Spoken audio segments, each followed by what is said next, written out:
Welcome to Blake Street Banter, where one of us knows what the word banter means, the other one's just along for the ride, and the other one's still late. I don't know if your co-host is ever going to show up on time, ever.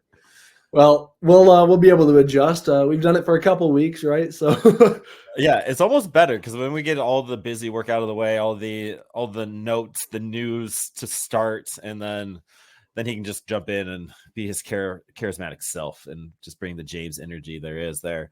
But you, how are you? Like your first grind, right? Like 7 days at the ballpark each day, 4 of those being a Dodger series. Like you're feeling it. How are you just overall? yeah, I mean, I'm good, right? It's my dream to be out here, and I've been communicating with my family like this is endgame. This is what I want to do when I'm an adult, and so it's super cool. It's still a dream to be here, but yeah, I've been 7 straight days at Coors Field and 3 more to go on this 10-game homestand. But it's the longest one of the summer, and they've only picked up 2 wins so far, and they got the Nationals. We'll talk about that, but it's been really fun, and I'm getting to know the guys. Blake Street Banter is getting traction and respect. We're starting a movement. We'll talk about that with Jake Cave, but it's been awesome. I'm glad you're still enjoying it. Like, I mean, you're like you said, you're not quite an adult yet, and so you're just kind of getting your feet wet and like ready to go. And just the fact that this is kind of the goal, right? And you're kind of getting that first taste and still eager is pretty dope. I love that. Yeah, I mean, and it's part of. I'm almost glad that Blake Street Banter wasn't this huge company to start off with, and like we're building something, and I feel like I'm a part of that, and so that also adds an aspect there. Right. It's fun to see something grow from the beginning. And yeah, like I put it out there. We hit 2K on Twitter. Like that's a huge announcement. And like I think it was a year ago. I think it was Mike said we're hitting 1,000. And like I was growing this. It was pretty much just me. James helped out a little bit, and Tyler was popping on. But then, like when you came on and Mike came on, started doing the thing, and then you got Mac and Luke and just the whole squad. Like none of this happens without a whole team, and just the fact that you all, and this kind of accolades to you and the rest of the team, like are just down for the get down. Like, all right, I told you straight up, you're not getting paid. I can't do anything else for you, but we are going to have a good time, and I will do whatever I can to help you do whatever you want. And the fact that you guys are just jumping on board, like as young cats, and like this is it. Like you don't see that all the time. Like your generation's different. Like Yeah. so the fact that you guys are working and doing your thing is like from my perspective, it's pretty freaking awesome that you guys are like all in and doing your thing for this. So thank you for that. Of course. And I mean, thank you for giving us all a chance because we're all at like first we're fans. And so I think within our group, the different people, I mean, Mike with all the graphics and then our fantastic draft coverage that Tyler drives and all the minor league stuff that the rest of the guys do that allows me to do the major league stuff that we're each passionate about. And that's what makes it work. So we're going to hit 3K, before we know it. So it's awesome. Yeah, let's see if we get the same traction in the national series and do cool things like that. We'll see. All right, so enough glazing on ourselves there. Hopefully you figured that out there, Patrick. So some news. Let's do the news real quick before James pops in. Who knows? Maybe he'll jump in. Kyle Freeland's back. He made his last start, his last rehab assignment. He should be back Saturday, right? Sunday. He'll be Sunday versus the Nationals. Yeah. All right, so Kyle Freeland start back on Sunday. I'm curious how the rotation is going to play out. I got to imagine Block is moving to a long relief role and something shakes up in the bullpen there. It'll be interesting to see how that plays out when you bring out the big dog, Kyle Freeland. And then rehab assignments for Marquez and Ryan Rollison. Marquez is going to pitch in Spokane. I think he's on Saturday. Yeah. Yep. I think Marquez is going to pitch in Spokane Saturday. Probably, I'm assuming 60 to 70 pitch count. He was on a 50 pitch count in Fresno. And then Ryan Rollison moved on. He's in Albuquerque in Oklahoma City for his rehab assignments now. He's officially done with Spokane. So hopefully if you were in Spokane, you were able to check in on those guys, see Herman do his thing. And then B-Rod, he's playing right now. He has a double on the night. Looks good. Bat speed's there. It looks solid. So hopefully he doesn't re-aggravate that leg or anything. So I think that's a lot of the rehabs. I think everything else has kind of been figured out. Gavin Hollowell, that sucks. Like, we can talk a little bit about that. Like, he's always one that we were so close to having on the pod. We just never made it work. So he's kind of a friend adjacent of the pod. And that was just weird, right? No announcement, just that he's been picked up off of waivers by the Diamondbacks. And that was something I've never seen ever. Yeah. And even within the dugout and the questions, there was no mention of Hollowell. And I think from an organization, like from the Rockies perspective, they have to be really upset. They knew that letting him go would be a risk, that you hope that when you DFA someone, you're able to get them back, essentially like a practice squad in football. But going to the Diamondbacks in your division, it just feels like in a couple of years, or even this year, Hollowell's going to have one of those innings where he strikes out the side against the Rockies. And yeah, we just have to eat it. Yeah, you just have to eat it. And honestly, good for him. Like, I want him to go do good things. He has good stuff. And like, if that opportunity wasn't with the Rockies this year, for whatever reason, I hope he just does his thing and dominates whoever when he's with the Diamondbacks. He will be a professional bullpen arm once again.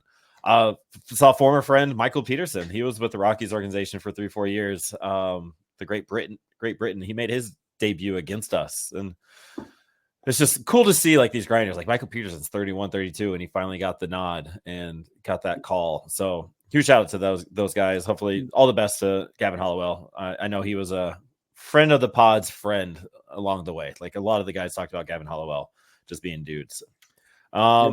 And Peterson, in his major league debut, picked up the win in that crazy game. Did he? Dodgers scored 7 times in the 9th inning. Oh, man. I did not know that. Wasn't following that closely. That's what goes around comes around. Dang. Yep. I wish we would have that 100 on our arm on our side, but good for him. He deserves it. The grind again, like the Winter Bernard story, like there's more players that are doing the Winter Bernard track. So that's huge. Yeah. Tony, thank you. Hoping for no big injuries for either Blackman or Amador. Yeah, we can talk. I want to do the giveaway first because James probably has some thoughts and it's going to be coming in soon. So we did a giveaway for the Brenton Doyle and a Michael Tolia Topps Chrome card. Thank you to, friend of the pod, Grant, for sending all these over. So these two, I had to take it super late. A picture in the dark, so that's why it looks like this. But it was basically just hyping up one of our guys. Grant Levine had a night the other night. He had a 2 double dong night on, what was this, Wednesday? No, what is today? Today's Thursday. This was on Tuesday. He had a double dong night where the Isotopes hit 4 home runs of 11 hits there, and like there was even more extra bases. So it was simply guess it. Like, it's pretty much given away to you. So Evan Lang, I found out Evan Lang, Purple Row, has his own podcast, is not a listener of the pod. If you can see on our screen, he says, "You don't have to enter me in the drawing. I just wanted to play along." What, you don't like Doyle? I said. No, he says, "I adore him, but it feels more fair if the prize goes to a loyal listener instead." Then I said, "What the fuck? You don't listen?" So Evan Lang confirmed not a listener of Lake Street Banter. So if you all want to tweet at him right now, like if the 3 of you that are doing it, and say Evan Lang listen to the pod, go ahead and do that right now for us, please. Andrew, thank you. You can always guess. There's absolutely no, if you follow the rules in the giveaway, you can do it. But Grant Levine is the guy. I love that my son told me Grant Levine, he's a Rocky fan in the family. Coach Dan is a Padres fan, if you look at his profile. Wow. Huge shout out to his son. So if I ever see you and your son out, I'm giving your son a high five. He'll probably a Grant Levine card. So that'll be just gotta do it for the kids. All right. So tell me when to stop, just like last time. And this is how the winner is going to be chosen. 3, 2, 1, stop. Let's go, Coach Dan. It was meant to be. Yeah, let's do Coach Dan. Hopefully you can send this to your son. Make sure you tag us in the picture. I'll send a DM once this is over, and we will go from there. And oh shoot, look who it is. Is it him? I don't know if it's him. It wants to be him. That'd be crazy quick with no stream delay. Look at that. He is here. I'll go back to my little corner down here. James, we were just talking about how you're never on time, and basically did the first part of the notes there. Got all the rehab notes in. So just getting you caught up, get ready to talk about the Dodgers fans and how they're the worst people alive, and go. Yeah, thanks for covering for me. Little guy, just real quick.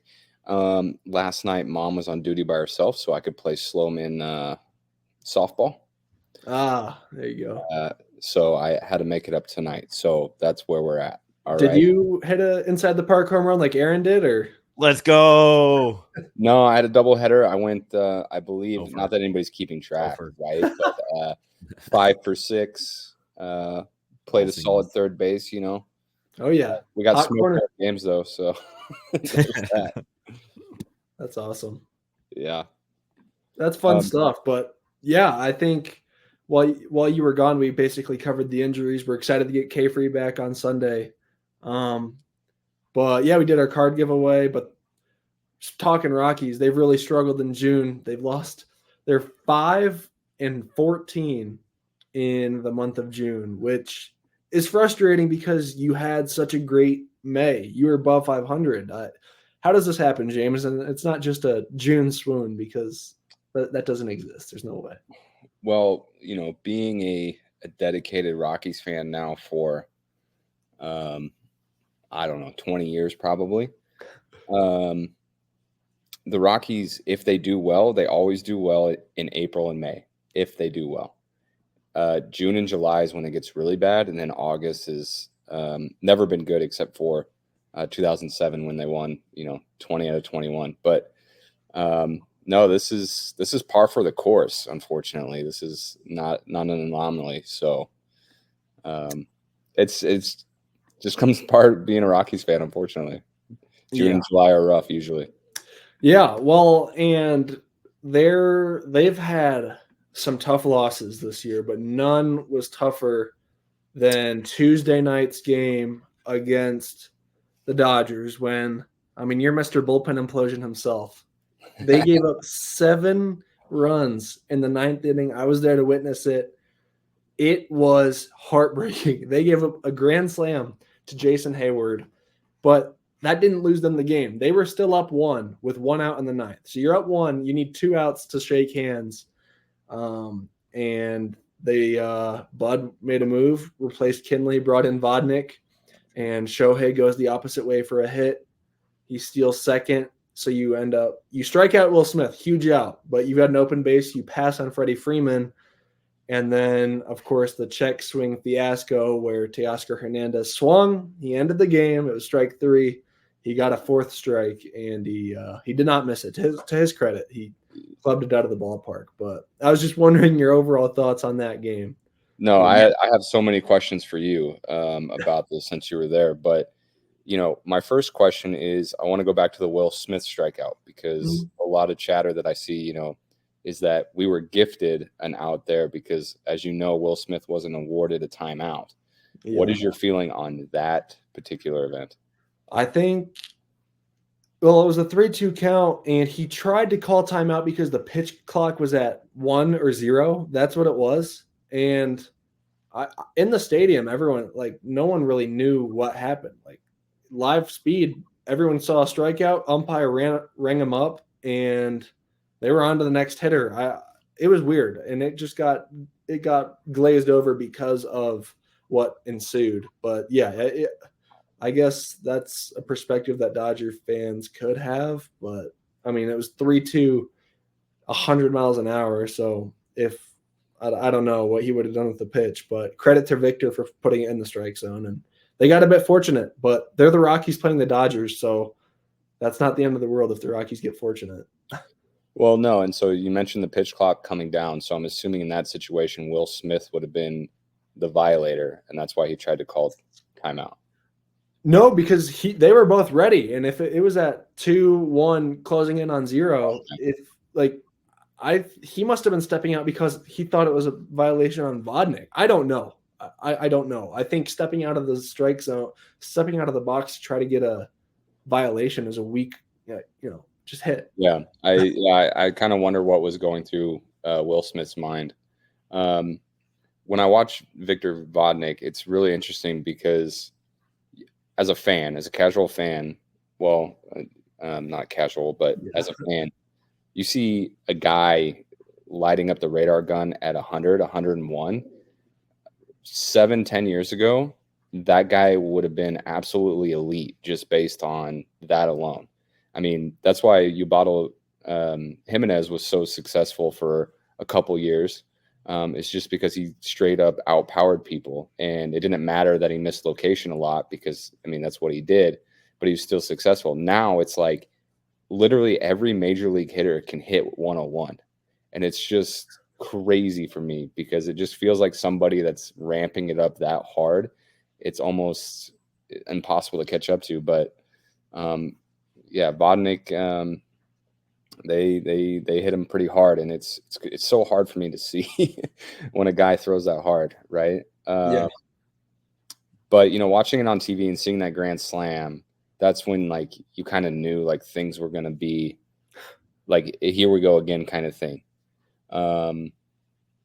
So I don't know, what was it like being actually like in the stadium and to see that? Because like watching it on TV, like I can get mad, and I mean we'll talk about the emotions afterwards. But being in the stadium, what was that like? Yeah, so I think the inning started with a leadoff walk, which, you know, they come around to Hunt, and I think it went walk, single. They got an out somewhere in there. I think it was a force out. And then maybe another walk or something. Two of the runs that were on the grand slam scored via a walk. And so that drives Bud Black insane. But the stadium was like, it was more than 50% Dodgers fans. And so it was loud in there. Even when he hit the grand slam, I think the Rockies fans were just silent because they hadn't lost yet. But the Dodgers fans were like, oh my gosh, we just hit a grand slam. Shohei Ohtani's up next. We're going to tie the game. And that's not what happened, but they ended up winning. But yeah, it was loud in there. I think off the bat, everyone was reacting as if it was a home run and not a foul ball. It almost was a foul ball. Like it hit the foul pole. And so that was a bit unlucky for the Rockies. But you can't we'll talk about the check swing, but you should not have been in the situation where the check swing mattered. No, that's exactly what I was going to say is like, you can't be in that situation. You know, you just can't as a major league team that's trying to be competitive. That's what separates the competitive teams from non-competitive is being able to actually, once you're on somebody, you put it away. And we've never been very good at that. Save, you know, maybe 3 years out of our entire history. We just can never do it. And Coors obviously notorious for like anything can freaking happen. Yeah. I've seen Rockies games where they've scored 5 in the bottom of the 9th to win a game. I've seen games where the final score was 17-16. I mean, just absolute wild things. But when it happens against the Dodgers, it's just so much more painful. And then to hear the crowd, you know, very in favor of Dodger blue is even a little bit more painful. It's just like, yeah. I hate to bring it up, but when Bryce Harper had a little tiff at Coors Field and he went on the record as saying that the Rockies are never a serious organization, it's like, you know, it's kind of hard to refute that at times when things are tough. And the only thing that really solves that is winning. And we just can't do that on a consistent basis. But to get off my negative diatribe here, you know, we do have a ton of young talent that is really exciting to see come up and play. And Brenton Doyle specifically, he's been so much better than he was last year. And he's just such an exciting guy. And then Tovar, I mean, you go on and on. So like, I feel like the future's bright. But yeah, that loss was absolutely heartbreaking. And unfortunately, I think there's going to be a couple more heartbreaks, you know, throughout the year. But there's also going to be a couple fun walk-offs in there and some really exciting things to hang our hat on. So the beautiful thing about baseball, though, is like, you know, literally the next day you're on to the next one. Like you have to forget about it. It's over with. And Jake Cave, you know, blowing his top at the end of that game and then coming back the next day and being the winning run in a walk-off, like that's baseball, man. Yeah, it's beautiful. And before we move on to talking about Jake Cave fully, you mentioned that, you know, the heartbreaking loss, there might be more of them. The Rockies have already made history, their own kind, this year. It was the 6th time Tuesday when they entered this season that the Rockies entered the 9th inning with a lead and allowed 5 or more runs in the 9th inning or later to lose the lead and lose the game. Yeah. No team had ever done that more than 4 times in a full season in history of baseball. This year, the Rockies have played 75 games. They've done it 6 times. So that's crazy. Yeah, and it's just funny because kind of like stats like that. I mean, the Rockies made history the series before that, where they had a straight steal of home, a grand slam, and I think Goodman hit 2 home runs. That's the first time in history that like you've had that combination of events happen in a baseball game to have a team do. So like, I don't know, stats like that are just kind of funny. Yeah. But it's history's being made all the time, I guess, right? So yeah, well, fun stat. Did you see the stat about Brenton Doyle? I did not. Please tell me. He is the only player. He's the 3rd player of all time to have 2 sack flies in a game, as well as 2 grounded into double plays, GIDPs. Crazy. He's the only guy with a goatee on a Thursday night that like whoever cooked that up was just thinking outside random. And then let's get you fired up a little bit because I want to hear your thoughts. What is it about Dodgers fans that think they have all this ego about it's your World Series? Like they were mad. They were posting things about Jake Bird being fiery and saying, "Ooh, Mookie Betts was right. It is their World Series." I'm like, bitch, no, it's not. It ain't that. Like they are just intolerable. Go off. I don't know. Noah, you want to take that one first? Well, yeah, I'll talk about Jake Bird first. I mean, the dude is the one that got Harper fired up last. Yes, exactly. That's exactly what I was going to bring up. Yeah. And I remember, so in the press box, that was a huge at bat, tie game, I think. And yeah, it was tied at 6. And they had first and second, 2 outs in the 8th. Jake struck him out on 3 pitches. And when it was 0-2, like I turned to the people in the press box. I was like, if he strikes him out, I want to see him go insane. And he did. He was jumping up and down. That's who he is. And Bud Black mentioned that in his press conference. He was like, I want guys to be who they are. I've got my guys back. Like Dodger fans just, I think it kind of showed their casualness a little bit because they had Bryce Harper, his explosion at Coors Field, that was a big covered event. Like you had to have witnessed that if you followed baseball. And so it just shows kind of the bandwagon Dodger fans, in my opinion. I think it's funny.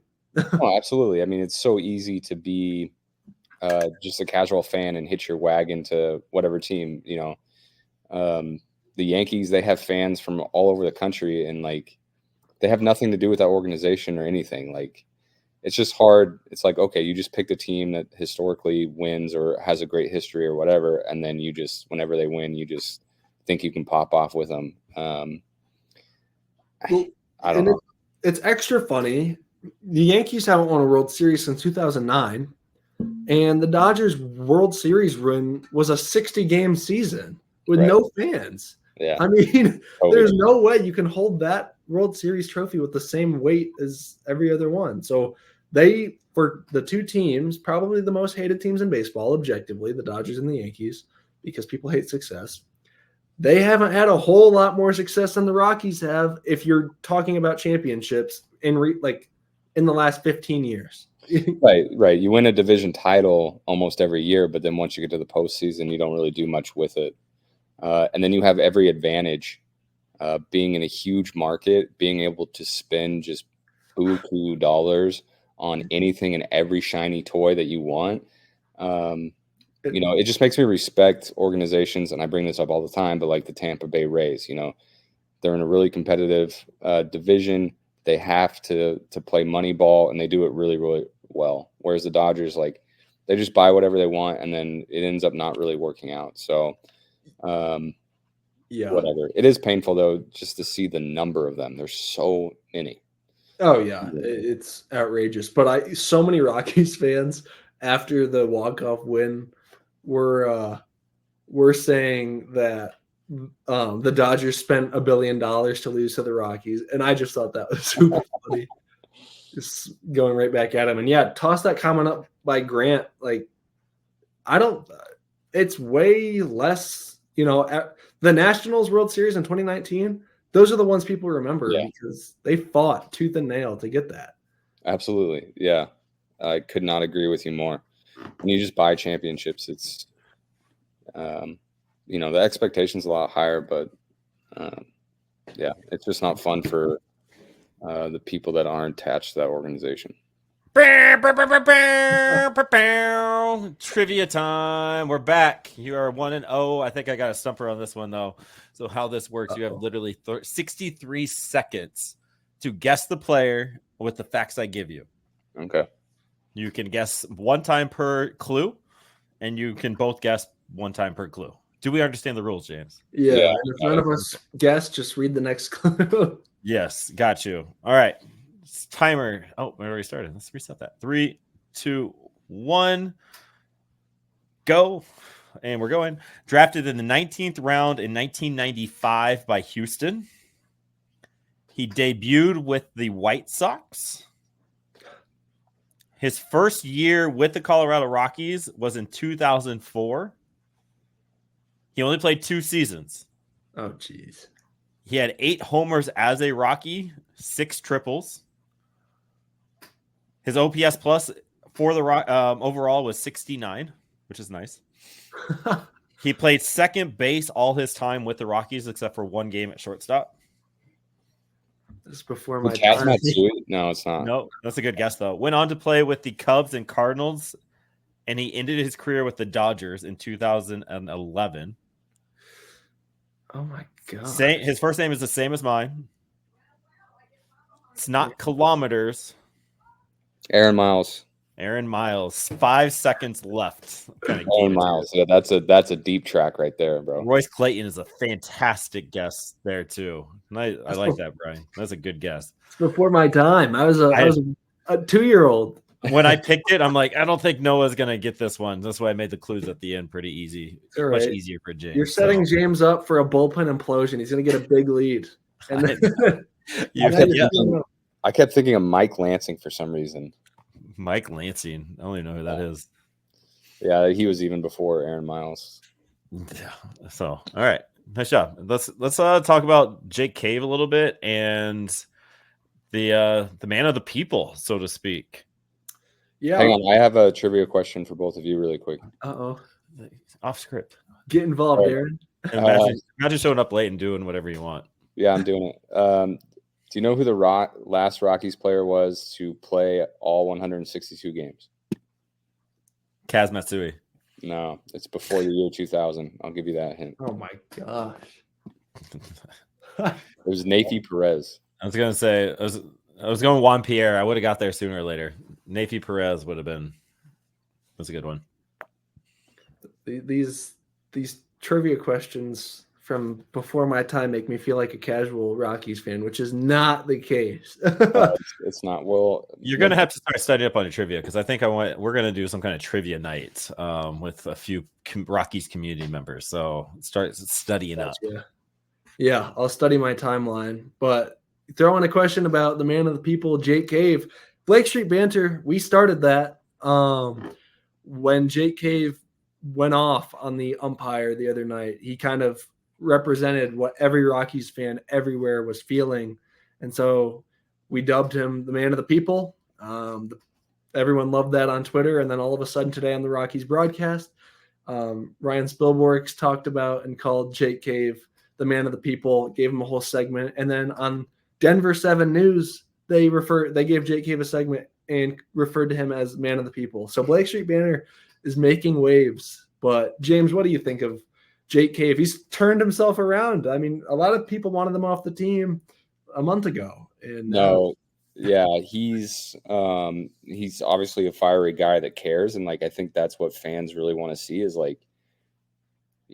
losing's one thing, but to sit back idly and just accept it is not something we want to see as fans. So to see people get fired up about things, and Jake came out after the game and said, maybe not after, but the next day, he said, maybe it wasn't a super good look, but I really cared. And when I told the umpire he was wrong, when I told Barksdale he's wrong, he told me it wasn't even close. And that made me even more pissed because there was no accountability from Barksdale. But you love to see that. That's what, Makes guys fans favorites.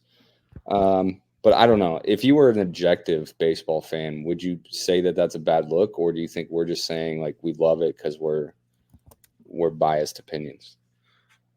I mean, objective. I think the average baseball fan is on Jake Cave's side because of the Dodgers' hatred, I guess. But I mean, objectively speaking, I don't know why it would be a bad look. I guess yelling from the outfield, I don't think that's a bad look. But between innings, when he got up on his chest, maybe, I guess. But people do that after the blown strike 3 calls all the time. Managers do it. I don't know. I think anyone that says it's not a good look, I don't really understand. You want your guys to care, and that's what Bud Black said post game, right? Yeah, no, and Buddy, he came out of the dugout right when that happened. Buddy probably should have went a little harder, in my opinion. Just got tossed right there. Yeah, but and Buddy, part of that. So the blown call happens. Bud gets ejected before the next pitch is thrown, and then Hernandez gets a homer. I think Buddy would have gone out there and gotten the face of the umpire if he didn't want to throw off Vodnik. I mean, Vodnik's mid at bat at that point. That had just happened.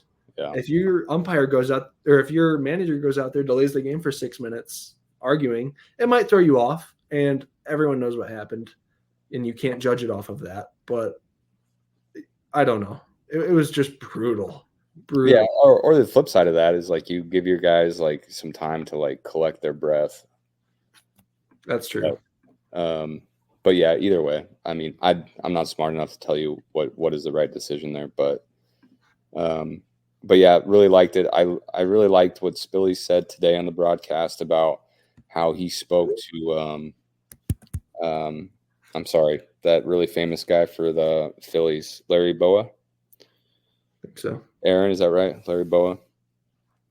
He was talking to him about Jake Cave, and Spilly didn't bring it up. Larry Boa didn't ask him if he had a chance to see him yet. And he's like, "Oh, actually, we haven't seen a whole lot of him yet." And he's like, "You're going to absolutely love him when you do see him because he's a gamer."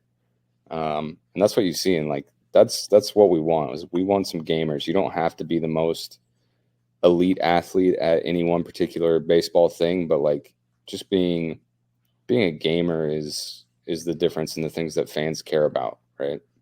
In my opinion. So. And what Grant just said, I mean, it's spot on. I think it's different because Para took that team from competitive, like they were competing for the playoffs and really pushed for the postseason even harder. He was great. Para went on to the Nationals team in 2019 that won the World part Series. Of that team, yeah. And was the baby shark guy that in the World Series, everyone was doing the clap, and it was really electric. It reminded me of Bryson Stott last year, his walk-up song where the whole stadium sings it, then he hits a grand slam in the postseason. It's really cool. And eventually the Rockies will be in the postseason again. And well, maybe when we talk the Nationals and Astros series here in a segment, we can talk about that. But Doyle, I think we'll talk about Doyle first. But yeah, those guys are super important to have, and Jake Cave has really, really changed the perception of fans on who he is. But yeah, let's talk Doyle for a second. I've got him on my shirt. He's been playing super, super well. He had a 4-hit game the other day. He made a fantastic diving catch on a Shohei Ohtani missile to center. Yeah, that would have been obviously the play of the game had he's not lost the way that they did. And that was a big thing. Everyone's like, "Oh man, Doyle was the story that night," and then it became a check swing. Yeah, that's so crazy to have such an amazing game and one of the best catches I've seen by a Rockies outfielder in the last 10 years. Oh my gosh! I mean, and I was lucky enough. I recorded it. I was recording while that happened, and so I have the ballpark footage, just on our account. You can see him close so much ground in an instant, and the ball was hit 111 miles an hour off the bat. That's time to react. Missile that he's catching. It's absolutely insane. Yeah, you need a perfect jump, and he was able to do that. The next night, walked it off with a sac fly. And his wife had a big week too, because Greg Jones, first career home run, give Greg Jones a little shout out. He hit it to right field, and Doyle's wife was out in right field walking past when it happened, and she got the ball from the person that caught it and then was able to give it back to Greg Jones. And I talked to Greg. He was like, yeah, it was awesome. The guy that caught it didn't ask for a signed bat, a signed ball. Like, it's crazy. But what are the odds of that? Yeah, that's amazing. Could you imagine what it'd be like if Doyle and Nolan Jones were like Doyle performing at the level he is right now, and then Nolan Jones was just a tiny bit better than he was last year? Like, that would be such an exciting outfield to watch right now. I think it's coming, and Nolan Jones has been hurt. We know last year he was easily the team MVP, 4th in National League Rookie of the Year voting. He in the Dodgers series, or in the series before the Dodgers, the Pirates, he reached in those 3 games, like he had a 692 on base percentage because he walked so many times and he wouldn't get out. Dodgers series, he was sick the last 2 days and then pinch hit today.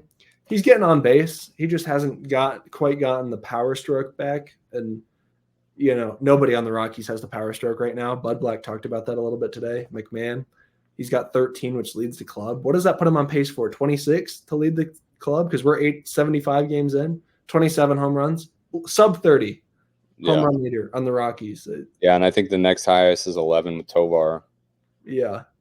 But yeah, it's definitely missing. So, I mean, I think right now, like, my time frame is, I don't know the exact date of the All-Star game and all that, but yeah, I mean, let's just see what happens in the second half. With Nolan, like right now, the first half, like, it is what it is. Let's just try to focus on that and see if we get some improvement. It's kind of a restart, right? So, yeah. Well, and he's a notoriously slow starter. Like, he said that in the past. He'll always come out of the gate slow. But look at the home run leaderboards for the Rockies. Tolley has been down in AAA for a long time. Goodman he hasn't been an everyday player by any stretch. Diaz has been hurt. It's pretty remarkable that the home run numbers are skewed this year, and not in a good way. No. And when Jacob Stallings is, like, arguably your best hitter. Both catchers hitting 303. What are the odds? Weird. Yeah. That OPS by Stallings, like, that's absolutely insane. He's been rake up Stallings. That is great. He needs to start going by that. But yeah, it's been a stretch. And you mentioned the All-Star game in the future. That is on the All-Star break, starts July 15th and goes through the 18th, and then they're back at home against the Giants to start the second half. But this upcoming week before we record next podcast, the Nationals are home for 3. Ooh, Nolan Jones might have a big Saturday because it's his bobblehead day. So yes. I'm pretty sure it's a rule that when you have a bobblehead, you have to have a really good game. And so look out for that on Saturday, the Nolan Jones bobblehead game. And then Sunday they play the Nationals. This week they have 2 off days, so you'll get to be fresh. Monday and Thursday they're off, and then between that they go and play the Astros again, who whooped them pretty bad in Mexico, but now they'll play them on the road for 2 games and finish up their 4-game series for the year. But yeah, I don't know what to expect from this stretch. The Nationals are the Nationals. They are improved this year, but they're not quite to postseason level. CJ Abrams has been way better than in years past. But the Astros started super slow, and I don't think a lot of people are worried about them because they can figure it out and make the postseason. But an uncharacteristic year so far from the Astros. Yeah, they've been playing a lot better, though, lately. So I don't expect a ton of great things to come out of that series, just being realistic. But let's see if we can take the series from the Nationals because we need it really bad. Because we went 1-2 against the Pirates, 1-3 versus the Dodgers. So I even took the pessimistic view of this stand, and they're going to blow me out of the water. And not even getting to, I think I said they were going to go 4-6. Yeah, so Yeah, so to win the series in a bad way. Yeah, they need to win the series to match your win prediction. They've won 5 games in June, and it's June 20th. It's not been a great June. Not ideal. No, but before we get to the Brent and Doyle Statcast, remember in April and early May, we were still breaking in this new podcast. It must have been May. We talked about how we needed 1 or 2 guys to step up in the bullpen to give Bud Black an option. And we're sitting here mid-June, almost July. I think, if anything, it's gotten even more fuzzy. I mean, Vodnik had a brutal week, and I think he's super talented. He gave up 5 runs in the game to the Pirates, I believe. Maybe it was the first game into the Dodgers. No, it must have been the Pirates. And then he ended up having the rough outing in the big 9th against the Dodgers. Who on earth you hand the ball to if you're Bud Black with a lead? No, Anthony Molina. Anthony, the dude's been a star. Yeah, I mean, he's performing well, right? So you just have to go with kind of who's going to be able to establish some type of consistency and be the hot hand. Molina did great today. I mean, did he do 2 or 3 innings? 3 scoreless innings, didn't give up a hit to the Dodgers. And since June 2nd, not a whole lot has gone right for the Rockies. He has been one thing that's been a bright spot. Since June 2nd, he has a 1.74 ERA, 10 innings pitched. Yeah, so, I mean, Buddy, at this point, after today's performance, probably has to start thinking about using him in higher leverage situations. It's probably going to take a call-up from somebody to come in and again, just try to establish some momentum and have a hot hand, because the way things are going, the bullpen is going to be worn out, even more so than in years past. This year, it's going to be pretty rough. Yeah. Well, and you get Kyle Freeland back on Sunday. He wasn't pitching all that well before he got hurt, but maybe, something can change. We've seen the peaks of Kyle, and we've seen the valleys too. He got sent down in 2019. Yep. But after being 4th in the Cy Young voting, right? In 20 years. So don't really know what we're going to get, but you know what he's capable of, and that's a bright spot. But otherwise, I think we're ready for the Doyle Statcast breakdown. Do some more stat trivia over unders. Yeah, let's do our hot take real quick. So for the 10-game home streak set, we all made our predictions, right? And I don't think James is going to get his.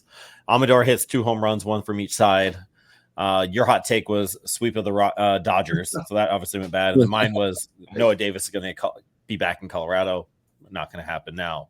So let's make a new prediction for Nationals and Astros. So next 5 games, next week. What are your predictions of these 5 games? I'll go first. Let you guys get it together, especially you, James. 2-3 record. And I think we're going to see a Monty 2 homers. Monty's going to have 2 homers in these 5 games. Okay. Well, we'll be here for it. I'm going to go the homer route as well. Record-wise, I think they go 2-3 in those 5 games. I think we see Tovey time again in Houston with the short – it's not the short porch, the Crawford boxes. Yeah.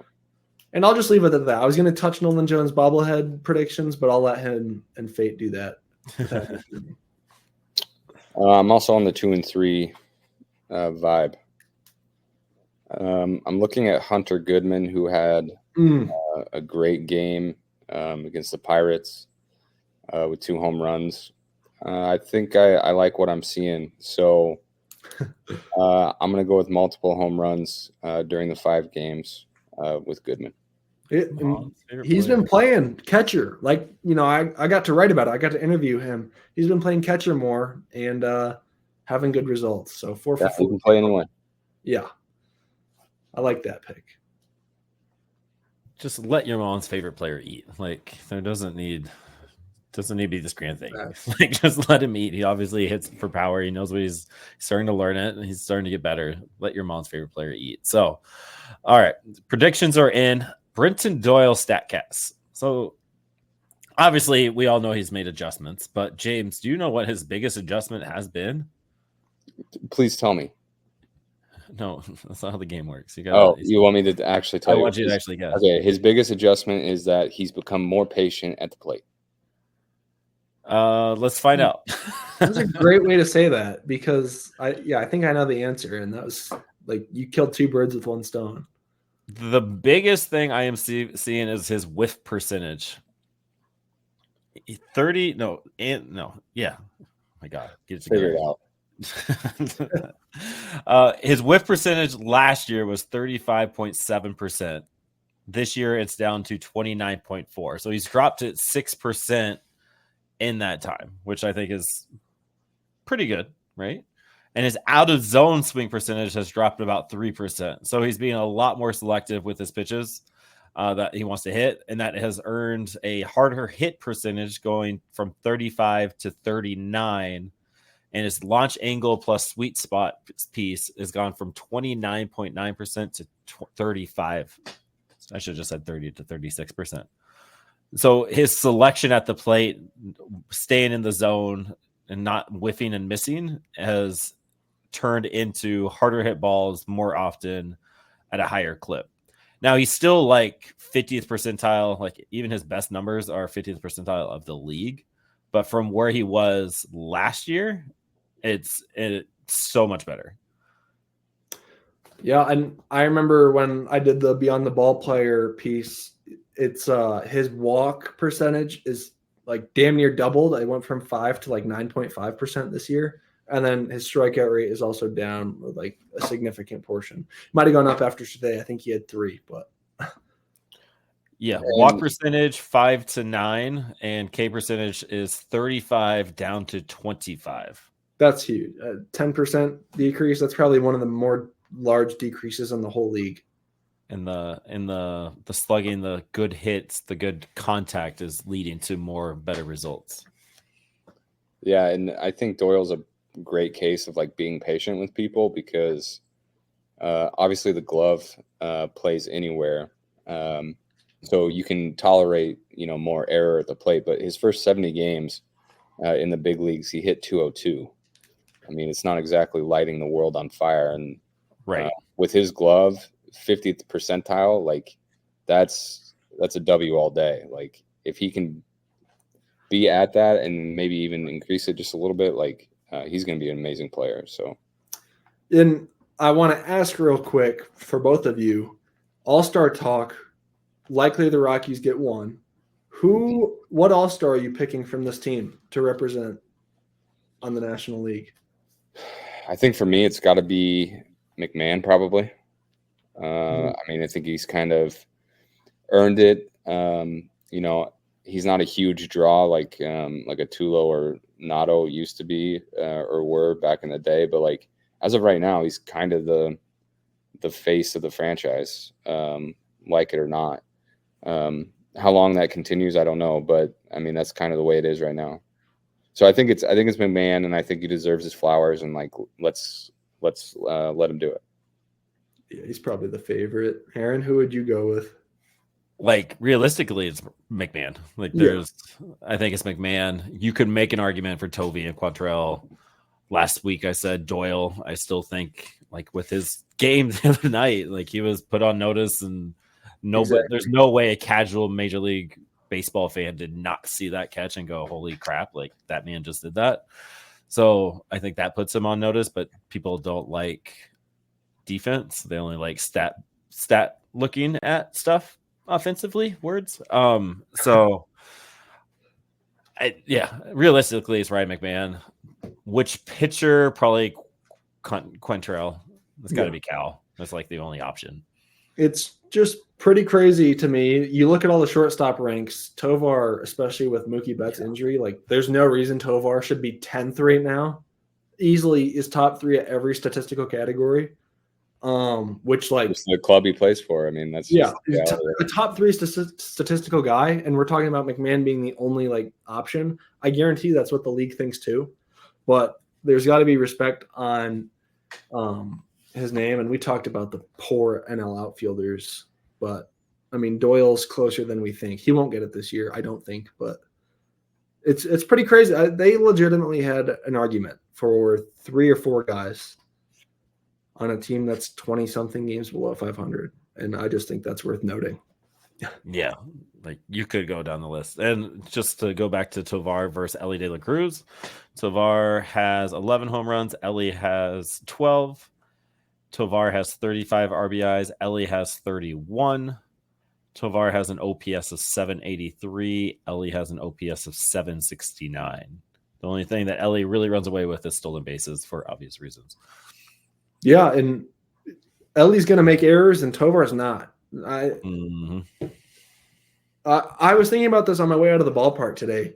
McMahon's play at third was ridiculous. You know Doyle's going to be a finalist for a Gold Glove. B-Rod's already won one. Tovar should be – was he a finalist last year as a rookie? Yeah, he was. Yeah. It's Nolan Jones set the rookie record for outfield assists. My hot take on the BSB season thing that we did before the season started was that I said that we'd have 4 Gold Glove winners, and I was thinking Doyle, Tovar, B-Rod, and then either McMahon or Jones. Yeah, I mean, imagine if it's McMahon, Tovar, Nolan, Brent, and Doyle.